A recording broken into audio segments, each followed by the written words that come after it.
don't know what they're talking about, but Yeah. it's a Wednesday in the newsroom. You never know what you're going to get. They're talking about something. They always are. I just try to tune it all out. Oh, they all just looked at you No, so sad. I know. I hurt their feelings there, didn't I?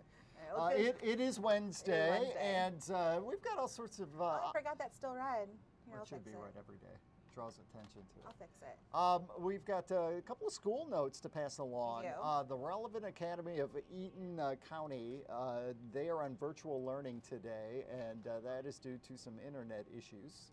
And the Grand Ledge Public Schools, same deal. They've got internet problems. That's also the phone system in the school, because it's all tied into the internet. Lesson plans are in the internet.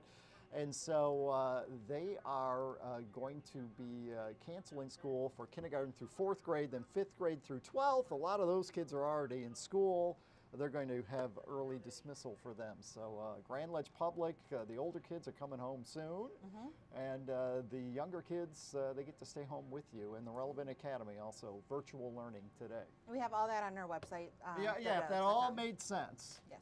And it probably didn't. I hope it did. And then, you know, we missed the big storm. We did. And we were talking about that yesterday morning here, like, yeah, some new information's coming in, and it's kind of saying this. And, you know, it was one of those situations where some computer models are saying, this is not going to happen. And then others were still kind of gung-ho on the whole thing. And so, you know, we kind of let things ride, although we knew this could turn out to be the case.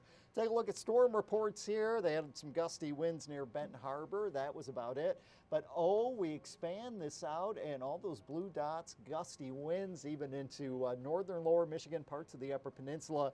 And all of these red dots that are on the graphic, this is where they had tornadoes. And you can see that I crashed my computer there, but numerous locations in Iowa and even into Minnesota, tornadoes yesterday, and quite a bit of damage too. So it was warranted. I think our alert day, it was also warranted. The Storm Prediction Center had us in the slight risk of severe weather because, you know, it was kind of a close call on all of that.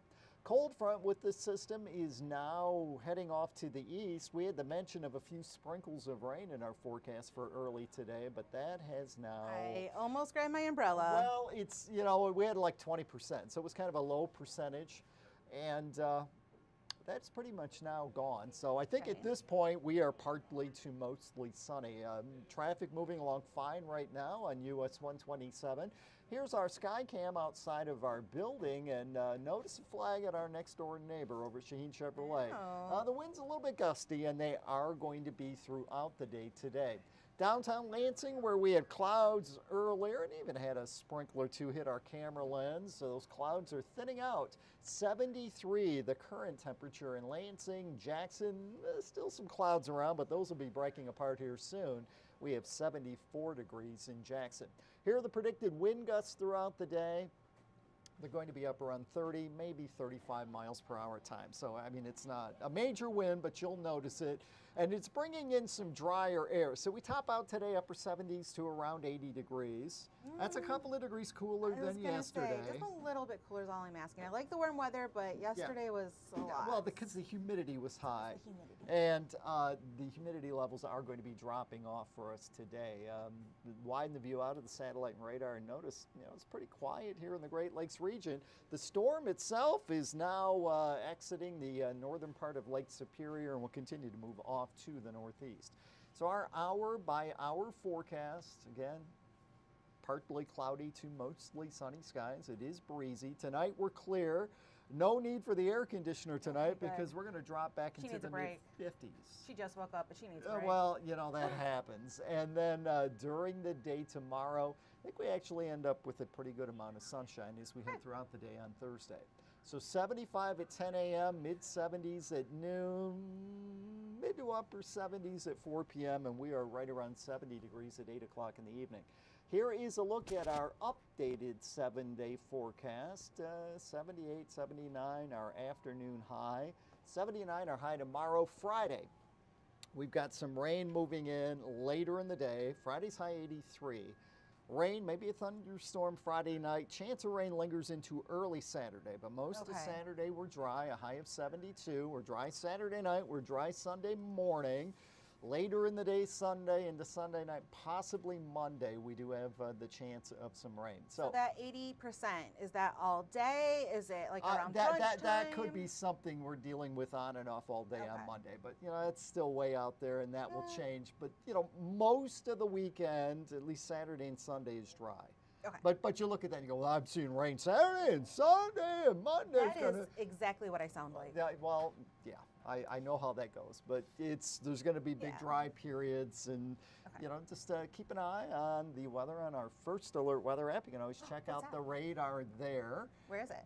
Well, I'm pushing the button, but it's not happening here. But I think you've got one too.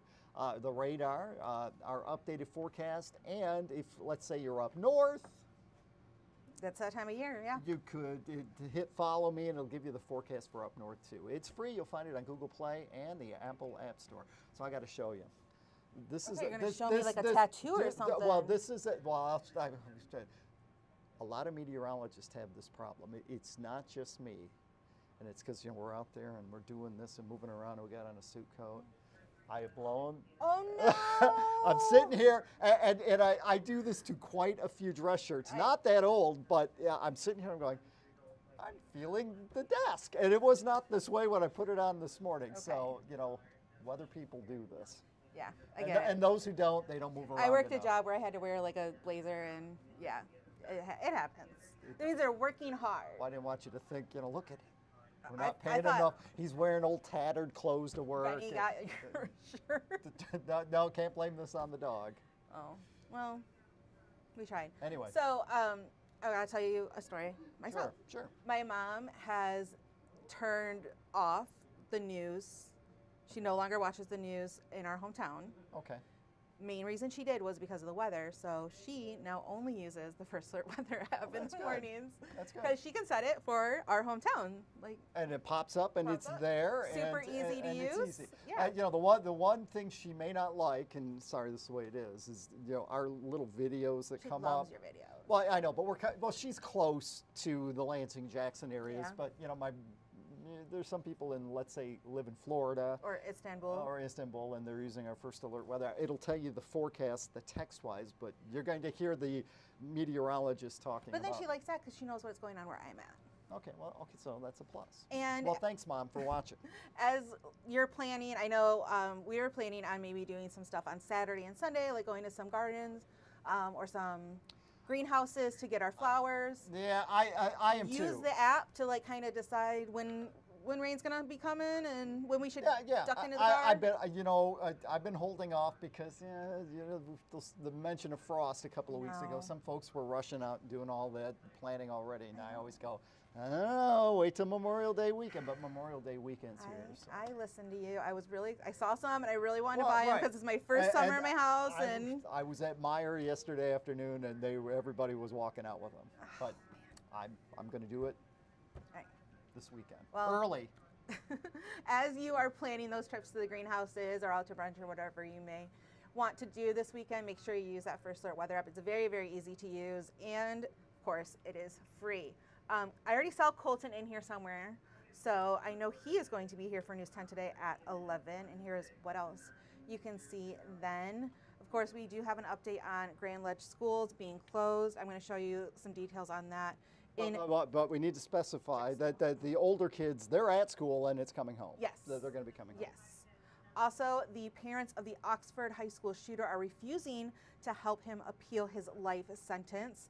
And we will be live from a wreath-laying ceremony in East Lansing to honor those who have died serving our country. We'll be live from that during our 11 a.m. newscast. And I just wanted to pull this up really quick. These are some of the details for Grand Ledge Public Schools. It is closed for all K through 4 students, meaning the buses will not run to pick up the students. And for those dropping off their students, you cannot communicate with the main office. So if your kids are standing outside waiting for the bus, you might want to go out and say, you need to come back in. Or if they walked up to the door and they couldn't open the door when you dropped them off, don't call the office because their phones aren't working. Yeah, right.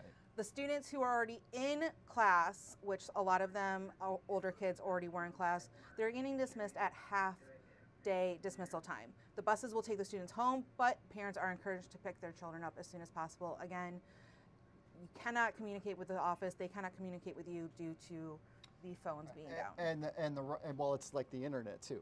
The Relevant Academy of Eaton County, and it's kind of in the same outage. They are doing virtual learning today. Okay. So there you go. All right, well, that's what we got coming up. And of course, we have the latest on our website, WILX.com. We'll be back here at 2 o'clock with another look at your weather, plus what we're working on for over 90 minutes of news, starting with First at 4. And I do want to remind everybody that we have the Make an Impact phone bank coming up tomorrow at 5 p.m., sponsored by Big John, McLaren Greater Lansing, and Tommy's Express Car Wash. It is for Champions of the Heart. Again, that is going to Great be program.